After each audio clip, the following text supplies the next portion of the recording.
Good morning, viewers. I'm Dr. Sirisha, gynecologist from Mavira Fertility Hospital. Today, I want to speak about epilepsy in pregnancy. Epilepsy ante layman term lo fits ani, మూర్ఛ రోగం అని, seizures అని అంటారండి. So ఈ fits ప్రాబ్లంతో సగటున 100 మంది మహిళలలో ఒక్కరి నుంచి 2 మహిళలు ఈ ప్రాబ్లంతో బాధపడుతున్నారు.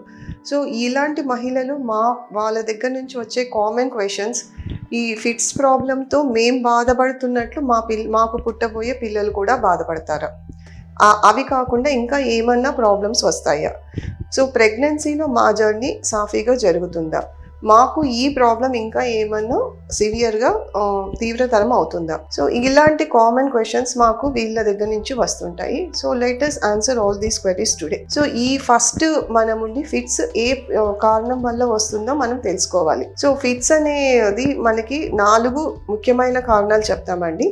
సో అందులో మొదటిది ఇన్ఫెక్షన్, మెదడు వాపు అని అంటాము. సో ఈ మెదడు వాపుకి ముఖ్యమైన కారణాలు అనేకం ఉంటాయి. ముఖ్యమైన కారణాలకు వస్తే ట్యూబర్కులోసిస్, టాక్సోప్లాస్మోసిస్ అని చెప్తారు. ఇంకా ఇది కాకుండా మెదడుకి హెడ్ ఇంజురీ ఉండేసేసి దానికి అది యాక్సిడెంట్ వల్ల కావచ్చు, ఆపరేషన్ వల్ల కావచ్చు, లేకపోతే పుట్టినప్పుడు బర్త్ ట్రామా వల్ల కూడా కావచ్చు.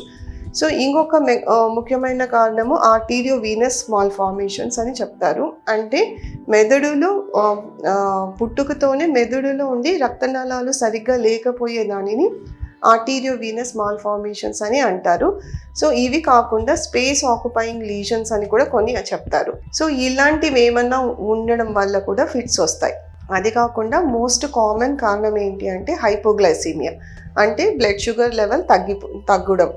ఇది డయాబెటీస్ మెల్టస్, అంటే షుగర్ వ్యాధితో బాధపడుతున్న మహిళల్లో ఎక్కువగా చూస్తుంటాం. ఇది కాకుండా హైపర్ టెన్షన్, బీపీ ఎక్కువ ఉన్న మహిళల్లో స్ట్రోక్ అనే ఒక కామన్ ప్రాబ్లం వస్తుంది. సో ఇలాంటి ప్రాబ్లమ్స్ ఇవి కాకుండా ట్రూ ఎపిలెప్సీ అని అంటారు. అంటే ఎలాంటి ప్రాబ్లం ఉండదు బ్రెయిన్లో, అయినా ఫంక్షనల్ డిస్టర్బెన్స్ వల్ల మనకి ఫిట్స్ అనేటివి వస్తూ ఉంటాయి. కొంతమందిలో ఫ్యామిలీ ట్రీలో మనము ఎపిలెప్సీ చూస్తూ ఉంటాం. సో ఇలాంటి అనేకమైన కారణాల వల్ల మనకి ఫిట్స్ అనేవి చూస్తుంటాం. కానీ కొన్ని ప్రెగ్నెన్సీలోనే స్పెసిఫిక్గా జెస్టేషనల్ ఎపిలెప్సీ అని అంటారు. సో ప్రెగ్నెన్సీలోనే వస్తుంది. సో దానికి ఎక్కువ కారణాలు ఏం కనిపించవండి, ఇలాంటి కారణాలు ఏమీ లేకుండా వస్తుంటాయి. సో అలాంటి కండిషన్ని మనం జెస్టేషనల్ ఎపిలెప్సీ అని అంటాం. ఇంకా ఉండేసేసి ప్రెగ్నెన్సీలో బీపీ ఎక్కువ అవ్వడం వల్ల ఎక్లాంప్షియా అనే కండిషన్ వస్తుంది, దాంట్లో మనం ఫిట్స్ అనేటివి చూస్తుంటాం. సో ఇంకా ఇలా కాకుండా బ్రెయిన్కి ఏమైనా వేరే కారణం వల్ల ఆపరేషన్లు జరిగి మళ్ళీ ప్రెగ్నెన్సీ గర్భం దాల్చినప్పుడు కూడా మనం ఎపిలెప్సీ చూస్తుంటాం. దీనిని సెకండరీ ఎపిలెప్సీ అని అంటారు. సో ఇలాంటివి ఏమి ప్రాబ్లం ఉంది, ఎందువల్ల వస్తుంది అనేదాన్ని మనము గుర్తించాలి. తర్వాత వాళ్ళకి ఏ టైప్ ఆఫ్ ఎపిలెప్సీ వస్తుంది అనేది మనం చూసుకోవాలి. సో మనము ఎపిలెప్సీ క్లాసిఫికేషన్కి వస్తే పార్షియల్, జనరలైజ్డ్ అని 2 రకాలుగా చెప్పడం జరుగుతుంది. పార్షియల్ని మళ్ళీ subdivided into simple and complex. So ఇవి మళ్ళీ ఉండి జనరలైజ్డ్కి వచ్చేటప్పటికి మనకి tonic clonic, myoclonic, absent, atonic, ఇలా మళ్ళీ సబ్డివైడెడ్ 5 విభాగాలుగా చేయడం జరుగుతుంది. చాలా మందికి ఎపిలెప్సీలో ఈ కాంబినేషన్ టైప్స్ ఉంటాయి. సో అందుకని మనము ఈవెన్ వాళ్ళకి ట్రీట్మెంట్ కూడా కాంబినేషన్ థెరపీ పెట్టడం జరుగుతుంది. సో ఇలాంటి ప్రాబ్లమ్స్ ఉన్న వాళ్ళకి మనము ఏ విధంగా కౌన్సిలింగ్ ఇవ్వాలి.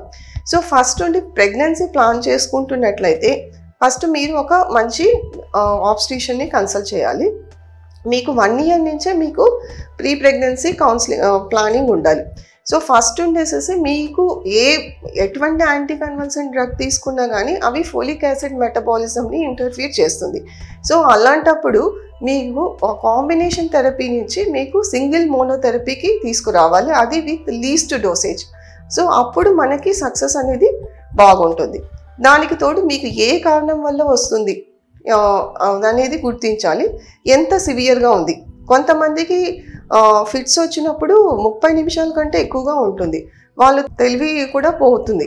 అలాంటప్పుడు వాళ్ళకి హయ్యర్ రిస్క్ గ్రూప్లో ఉన్నట్లు అర్థము.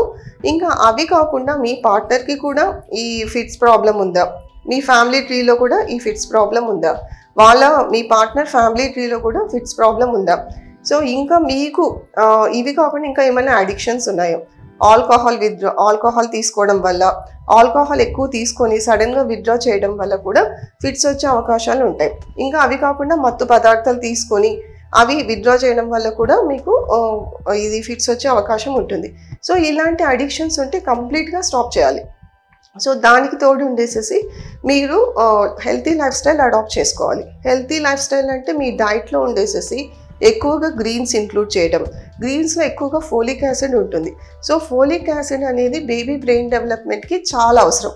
సో అందుకని మేము ఎక్కువగా ఫుడ్ ద్వారా కాకుండా ఇంకా మేము కూడా ఫోలిక్ యాసిడ్ ట్యాబ్లెట్ తీసుకోమని చెప్తాం. 5 mg ట్యాబ్లెట్ తీసుకోమని చెప్తాం. ఇది 1 year ముందు నుంచి ప్రెగ్నెన్సీ ప్లాన్ చేసుకుని 1 year ముందు నుంచి తీసుకోమనే చెప్తాం. మీకు ఏ ప్రాబ్లం వల్ల వస్తుంది అనేది కనుక్కోవాలి.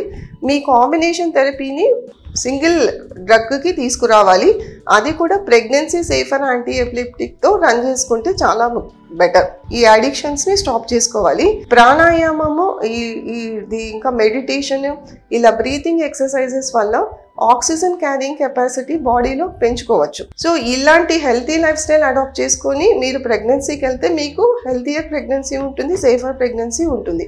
సో మీరు ప్రెగ్నెంట్ అయిన వెంటనే మీరు ఎప్పుడైనా సరే ఇలాంటి హయ్యర్ రిస్క్ గ్రూప్ ఉండేసేసి ఒక ఆబ్స్టిక్ టీమ్ ఉన్న చోట వెళ్తే చాలా బెటర్. ఎందుకంటే ఐసీయూ కేరు, ఎన్ఐసీయూ కేరు, మీకు న్యూరాలజిస్ట్ హెల్ప్, ఇలాంటివన్నీ చూసుకొని అక్కడ మీరు ఒక సేఫ్ ప్లేస్లో మీరు డెలివరీ ప్లాన్ చేసుకోవడము ఎప్పటికైనా కూడా అది మీకు శ్రేయస్కరం. ఫస్ట్ మీకు 3rd monthలో మీకు ఎన్టీ స్కాన్ అని ఒక చిన్న స్కాన్ చేయడం జరుగుతుంది. ఆ స్కాన్లో ఉండేసేసి బేబీ బ్రెయిన్ డెవలప్మెంట్ కరెక్ట్గా ఉందా లేదా మనం గుర్తిస్తాం. దానికి తోటి డబల్ మార్కర్ టెస్ట్ అని ఒక చిన్న బ్లడ్ టెస్ట్ చేయిస్తాం. అవసరమైతే ఆమ్నియోసెంటసిస్ అని ఉమ్ము నీరు బయటికి తీసే ఒక చిన్న ప్రక్రియ ఉంటుందండి. అందులో ఉండేసి ఏమైనా ప్రాబ్లం ఉంటేనే ఆ ఆమ్నియోసెంటసిస్ టెస్ట్కి వెళ్తాము. లేకపోతే ఏ ప్రాబ్లం లేకపోతే ఏం పెద్ద అవసరం పడకపోవచ్చు. తర్వాత మీకు 4th month 5th monthలో ఉండేసి టిఫా స్కాన్ అని చూస్తాం.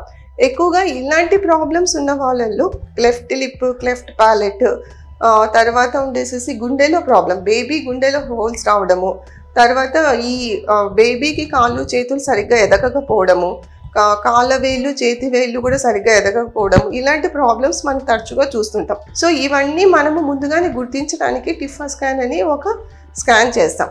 సో ఇలాంటి స్కాన్స్ ద్వారా ఉండి బేబీ గ్రోత్ ప్రాపర్గా ఉందా లేదా అనేది మనం చెక్ చేసుకోవాలి. తర్వాత మీకు కొంచెం ఫ్రీక్వెంట్ యాంటీనేటల్ చెకప్స్ ఉంటాయండి. దీనివల్ల ఉండేసేసి మీకు కానీ మీ బేబీ గ్రోత్ కానీ ఎలా ఉంది అనేది మనము గుర్తించాల్సి ఉంటుంది.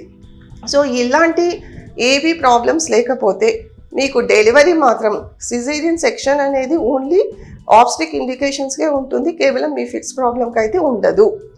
ఇంకా మీ బేబీకి మీకు జస్ట్ మీ డెలివరీ టైం కంటే 2 weeks ముందర విటమిన్ K ఇంజెక్షన్ ఇవ్వడం జరుగుతుంది. దీనివల్ల బేబీకి హెమరేజిక్ డిసీజ్ అనేది తగ్గుముఖం పట్టే అవకాశం ఉంటుంది. సో ఇవన్నీ మీరు జాగ్రత్తగా ప్లాన్ చేసుకొని మీరు ఒక ఆబ్స్టిక్ టీమ్ ఉన్న చోట, ఐసీయూ ఉన్న చోట, ఎన్ఐసీయూ ఫెసిలిటీ ఉన్న చోట మీ ప్రెగ్నెన్సీ, మీ డెలివరీని ప్లాన్ చేసుకుంటే మీకు ఎటువంటి ప్రాబ్లం లేకుండా డెలివరీ అవ్వచ్చండి. థ్యాంక్ యూ అండి.